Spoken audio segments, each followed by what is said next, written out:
Channel Maharashtra लाईव्हमध्ये आपलं सर्व स्वागत. आपण आहोत ॲव्हरेज डीमार्ट या ठिकाणी. मी साधारणतः 21 तारखेला या ठिकाणी चॅपीज म्हणून जी कंपनी आहे त्यांचं मशरूम खरेदी केलं होतं. पण मशरूम खरेदी केल्यानंतर मी बघितलं घरी जाऊन तर जे मशरूम आहे अत्यंत काळं पडलेलं आहे, घाणेरड्या प्रकारचे. त्या संदर्भात आपण मॅनेजर्सला कॉल केला. त्यांनी त्यानंतर हे मशरूम या ठिकाणी आणण्याची सूचना दिल्या.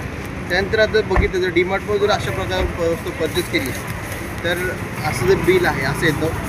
आज आपल्याकडून GST देखील घेण्यात येते, परंतु जर मशरूम जर असं काळं झालेलं असेल किंवा खराब असेल तर आपण हे वस्तू जे आहेत तर कोणत्या आधारे यांच्याकडून घ्यायची. जर बघितलं तर खूप घाणेरड्या प्रकारचे मशरूम दिसतात. हे एवढं असं जर असेल तर माणसाच्या स्थानिक नागरिकांच्या जीवाशी खेळण्याचा प्रयत्न या ठिकाणी जे डीमार्ट आहे ते करते.